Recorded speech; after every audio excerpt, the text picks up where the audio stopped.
Hey there, so glad you're here. This is Reddit Stories Podcast. Relax, you're safe here. Here's our first story. Entitled neighbor claims ownership over my backyard. The layout of our neighborhood is a little unusual, so bear with me for a second. Picture a capital L. Jim lives at the top of the L. Karen lives at the bend in the corner, and I live at the bottom. There's an alley that cuts behind our homes.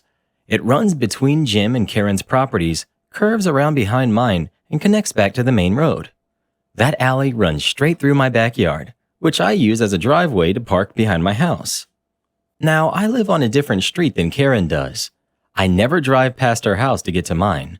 I come in from the opposite direction, park in my own space, and mind my business. But apparently, that's still too much for her. One day, Jim had hired a landscaper to work in his yard. The guy pulled his truck in from my street, used the alley, and parked behind my house. I didn't mind. I just needed to head out for groceries, so I asked him to back up a bit so I could get through. He was polite and moved right away. I figured that was the end of it. But when I got home later, I heard raised voices in the back. Karen was out there yelling at Jim. From what I caught, she was furious that his company had parked in what she called her property. And then I heard something that made me stop in my tracks. Karen was talking about putting up a fence across the end of the alley, the part that runs through my yard. She wanted to cut off access entirely. That would have blocked me from parking behind my own house. I stepped in and asked what was going on. She looked me dead in the eye and told me flat out that it wasn't my business. I told her it was my business if she was planning to build a fence across my yard. She snapped back, claiming it was her yard and that I had no legal right to park there, and that if I didn't stop using the alley, she had put up a fence directly behind my car to block me in. I tried to stay calm. I reminded her that the alley was public and that it ran through part of my backyard. I had every right to park there, but she wasn't having it. After that, Jim backed out of the whole situation, told his landscaper to park on the street from now on. I couldn't blame him. He just wanted to avoid conflict. But I needed clarity. I started digging through the city's zoning maps. From what I could find, the alley was listed as public. It wasn't owned by any one person. Apparently, that didn't matter to Karen. A few days later, she actually put up the fence, right behind my car, on my property. I was stunned. I called my husband, and we ended up calling the police. When they arrived and saw where the fence was, they told her she had to move it. And to her credit, she did, but not without leaving her mark. She shifted the fence, so it now cuts across the alley, just before it reaches my yard. It blocks off her side of it completely. Not only that, but she put up private driveway signs and no trespassing warnings all over her property. The message was clear: stay away. That was frustrating enough, but she didn't stop there. Every time I step outside now, whether I'm watering the garden, letting my kids play, or just taking the trash out, Karen is watching. She stands on her back porch like she's waiting for something to catch me doing. One time I caught her writing down my mom's license plate number. For the record, my mom owns this house. I live here with her. So if Karen thinks she can get me evicted or scare me into submission, she's barking up the wrong tree. I've been trying my best to ignore her, but it's hard. There's always this tightness in my chest when I walk outside, like I have to brace for another confrontation. I never know when she's going to pop up again or what she'll try next. At this point, I'm torn. Do I keep using my backyard to park, even though I feel watched and unwelcome? Or do I give in and start parking on the street just to avoid the stress? Update. Thanks to everyone who gave advice. My mom actually went to the building and zoning department here in town, and we got a clear answer. Turns out, the alley had been vacated by the city. When that happens, ownership reverts to the houses that touch it. That means Karen and Jim share ownership of the front half of the alley. Jim and I share ownership of the back half. So legally, I am allowed to use my section and park behind my house. There haven't been any new incidents so far, but if Karen ever complains or tries to call the police again, I've got the paperwork to prove exactly who owns what. Thanks, everyone. Your support means a lot. I'd make her absolutely lose it. Just go outside with a backpack containing binoculars, a notebook and pen, your phone, and a camera. When she comes out to do her usual stare down, look right at her, then pull out your notebook and start taking notes or doodling. Make it very clear you're watching her. Next, take out the binoculars and slowly scan her property from one end to the other, pausing to jot things down. If she's still out there, call a friend. Keep your tone serious, no laughing, lots of nodding and pointing at cars while glancing at your notes. When she catches your eye, turn your back like you're trying to keep the conversation private. Then take a few more photos, more notes, walk the property line, and head back inside. You'll be living rent-free in her paranoid little head for days. Birdwatching is another great excuse when you want to creep out your Karen neighbors with binoculars. Yeah, lots of rare species in this area. Very loud, very territorial, wears house slippers at 2 p.m. Am I the jerk for refusing to acknowledge my best friend's wife? I'm 24, male, and my best friend, who's 23, got married a few months ago. Ever since she, 20, female, entered the picture, things between us haven't been the same. The trouble started even before I met her in person. I couldn't attend their wedding because I was working remotely overseas at the time. I felt awful about it and made sure to send my congratulations along with a thoughtful wedding gift, a brand new pizza oven. It wasn't cheap, and I meant it as a sincere gesture. Despite that, I started hearing about little remarks she'd make. My girlfriend, who's 23, could pick them up in the background during phone calls. She'd jot them down and show me after, since I'm deaf. My phone translates some of what's said during calls into text, but it's far from perfect. A lot of the time, I rely on context or my girlfriend's help. When I finally came back to the States and met her in person, it just got worse. She didn't realize I was deaf and started yelling at me right off the bat. For the record, yelling does not help. We can tell when someone's yelling, and it doesn't make it easier to read lips. In fact, it makes it harder. My girlfriend tried to explain, gently, that speaking normally was more helpful, but the wife just brushed her off. Every time we met after that, she refused to look at me when she spoke. She'd direct everything to my girlfriend, expecting her to translate. That's not how it works. I'm fully capable of reading lips, especially if the other person makes even minimal effort. But this wasn't about effort. It felt like she simply didn't care. Then came game night. We were all hanging out, and she offered to order dinner for everyone. When the food arrived, I realized she hadn't gotten anything for me. She just gave a half-hearted apology and said, "Oh, I forgot he was here. He's so quiet." I've been deaf my whole life, and I faced plenty of awkward or ignorant moments. But that one stung. For the first time, I actually felt embarrassed about being deaf. My girlfriend ended up sharing her meal with me. We both pretended everything was fine, but cut the night short. She told them she had a big meeting to prepare for, and we left early. Since then, I've been ignoring texts from the wife, mostly half-baked apologies that don't feel genuine. I guess she noticed because now my best friend is reaching out, asking why I'm being mean and ignoring her. He says she apologized and that I shouldn't take it so personally.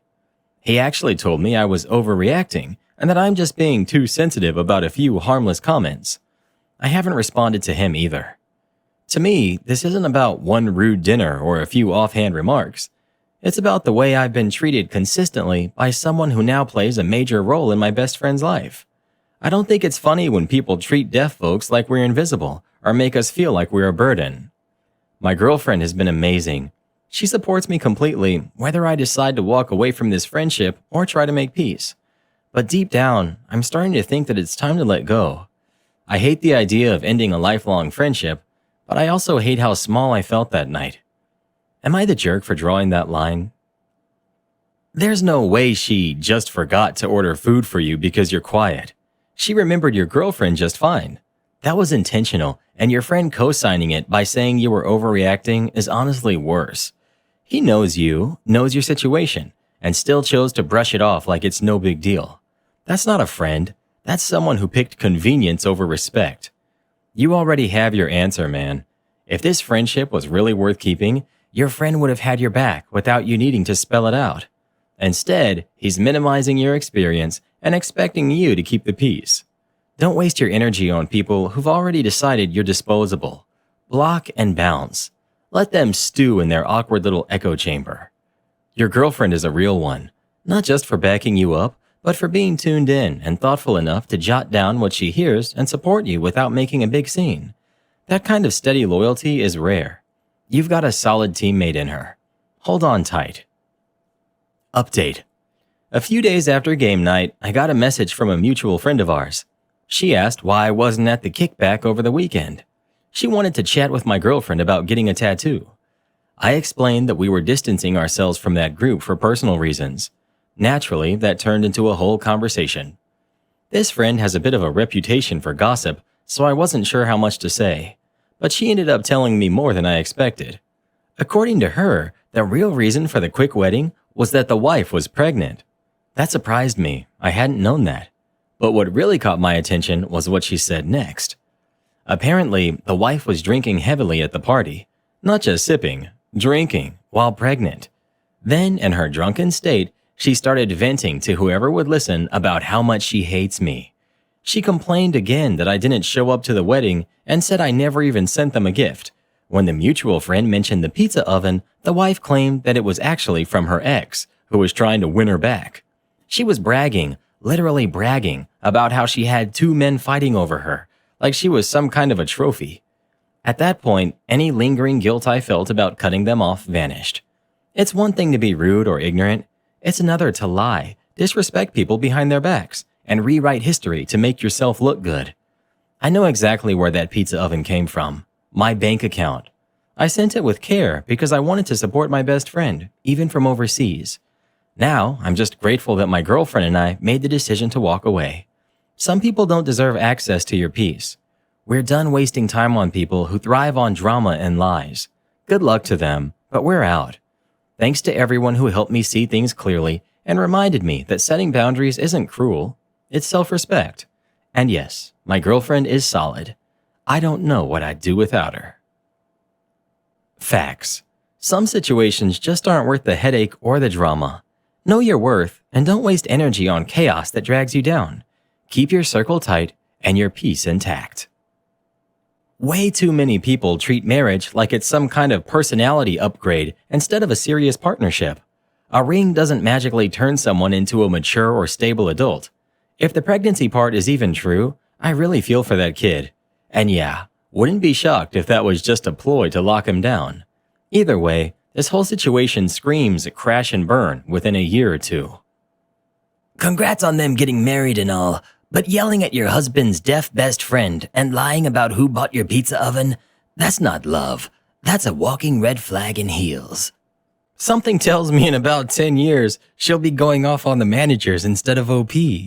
Oh, you know she will, Reddit boy. And trust me, I've got some experience in that sort of thing. Today I messed up by telling my boss I love you at the end of a Zoom call. So this happened yesterday, and I still cringe every time I think about it. So I work in marketing. It's mostly remote, and every Monday we have our weekly Zoom check-ins. My boss is one of those super put-together types, always 5 minutes early, never misses a beat, and gives off the energy of someone who color codes her inbox for fun. She's not mean or cold, just efficient.